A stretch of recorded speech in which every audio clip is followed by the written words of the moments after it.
Muy bien, bueno, aquí vamos a resolver los ejercicios que quedaron de la diapositiva 4. En este caso nos pide determinar el potencial catódico en condiciones estándar, ¿sí?, de una celda galvánica que exhibe una FEM, es una fuerza electromotriz o voltaje total de 1.83 volts, y la reacción resultante es la siguiente, ¿sale? Recuerden, de acuerdo a la dispositiva, el potencial total es la suma del potencial catódico más el anódico. Entonces podemos construir nuestras semirreacciones. Podemos ver que el bromo acuoso va de este estado a este otro. Lo tenemos aquí entonces ya en nuestra semirreacción. Por lo tanto, para que lleguemos a este estado final necesitamos pues 2 electrones, ¿sí?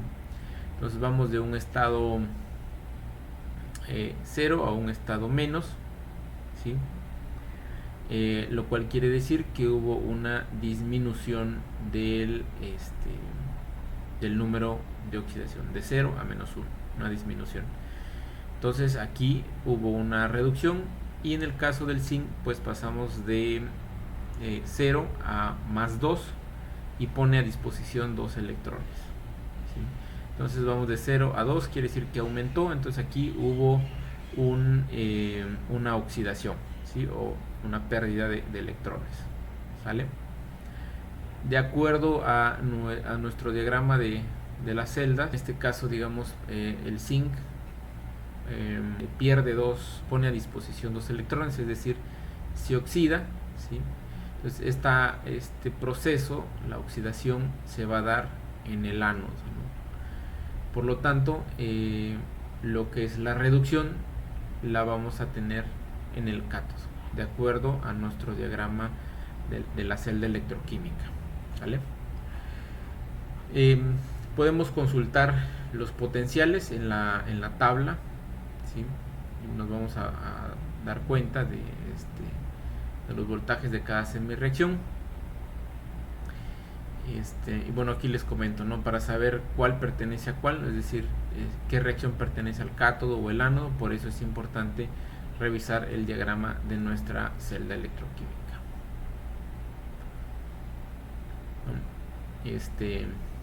También es importante saber cómo es el sentido de nuestras reacciones para saber qué valor va a tener nuestro voltaje, ¿no? Si es positivo o es negativo, ¿no? Si nosotros encontramos la reacción en la tabla que va en este sentido de la reacción y nos dice que es negativo, entonces como nuestra reacción va en este sentido, pues nosotros tendríamos que poner positivo, ¿vale? Entonces pues ya con esto nosotros podemos buscar en la tabla cuál es el voltaje correspondiente al cátodo, y listo, ya lo tenemos. O en su defecto, teniendo el total y teniendo el ánodo, pues podemos hacer la diferencia, la resta, ¿sale? Muy bien, el mismo ejercicio nos pregunta después, prediga lo que sucederá si se añade bromo a una solución que contiene cloruro de sodio y yoduro de sodio a 25 grados. Supongo que todas las especies están en condiciones estables. Bien, continuando, entonces este es el caso para el yoduro de sodio. Pues veamos qué pasa. Tenemos ya en nuestro cátodo nuestra reacción del bromo, y ahora pues faltaría añadir la del yodo, ¿no? Entonces podemos buscar los potenciales. Ya sabemos el del cátodo, ahora tendríamos el del ánodo revisando en la tablita. Para saber por qué interacciona con el yodo podemos buscar la reacción química, ¿sí? Eso ya nos daría bastante luz. Y por supuesto también podremos revisar la electronegatividad de las especies, ¿no? Como podemos ver, el yodo es más reactivo que el sodio, ¿sí? Entonces podemos calcular el potencial total o la FEM de la celda y vamos a obtener 0.53 volts. Bueno, pero ¿esto qué significa?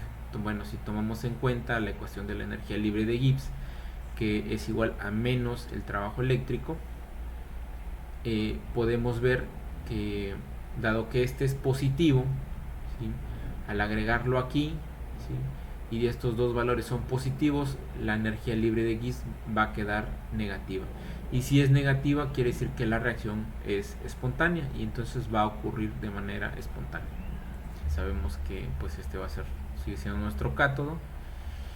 Y en este caso, yendo a la tablita de los potenciales, vamos a ver que yendo de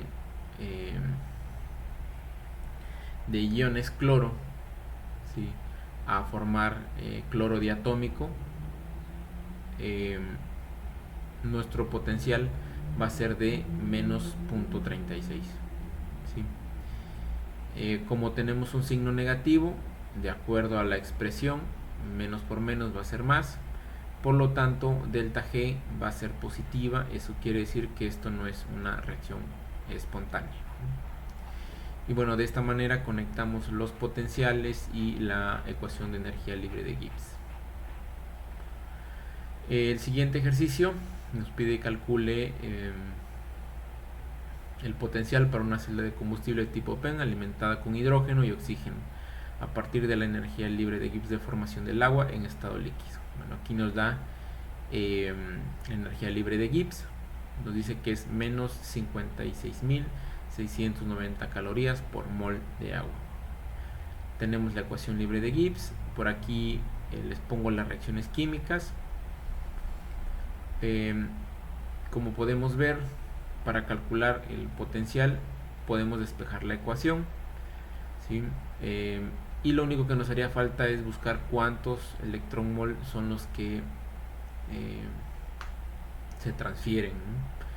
De acuerdo a la ecuación química podemos ver que son 2 electrones los que se transfieren, por lo tanto n vale 2. Sustituimos y podemos encontrar que el voltaje producido en una celda PEM va a ser aproximadamente, o de forma teórica, de 1.229 volts, y que va a ser una reacción espontánea, ¿no?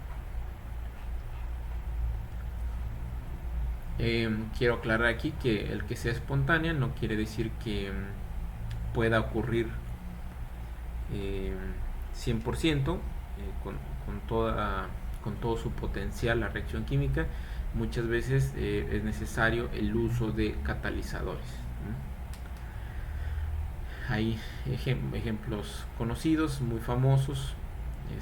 Pues uno de ellos es el agua, ¿no? Cuando agregamos podemos tener hidrógeno, podemos tener oxígeno mezclados y formar agua. Aunque vemos que es una reacción espontánea, formar agua va a tardar mucho o se va a dar de una manera muy lenta. Entonces, cuando agregamos, por ejemplo, un trozo de platino, vamos a ver que la reacción empieza a ocurrir de forma más rápida.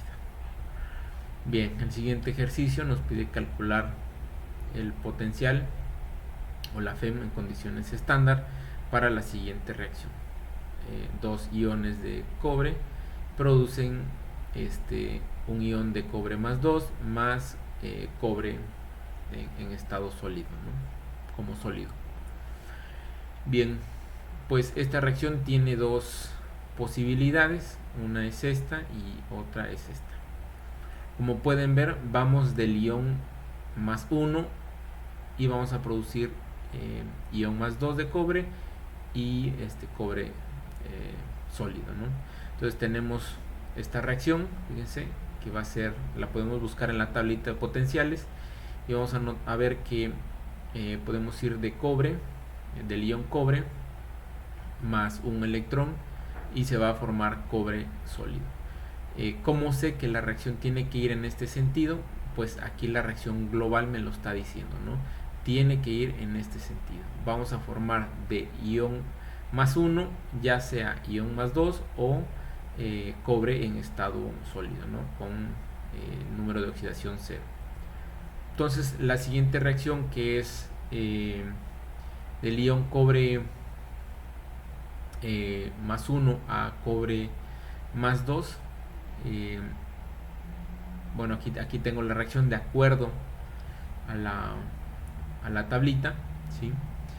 Y como podemos ver, la tabla nos dice que el potencial de la reacción del ion más 2 más un electrón para producir el ion de cobre más 1 es de 0.16 volts. Como podemos ver, pues nuestra reacción va al revés, ¿no? Va en este sentido, ¿sí? De un ion más 1 a producir ion más 2 y la disponibilidad de un electrón, ¿sí? Entonces, para esta reacción podemos conocer el potencial, que sería de 0.36 volts.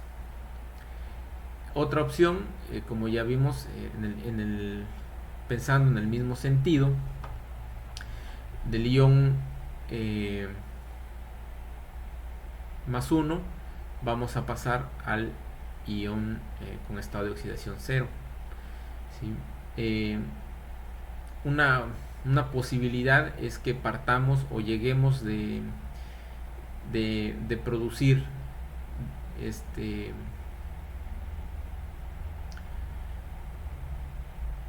produzcamos del ion más 2 hasta al estado más 1, o que a partir de que se forma el cobre con estado de oxidación 0, se forme el ion más 2, que sería la otra posibilidad, ¿no?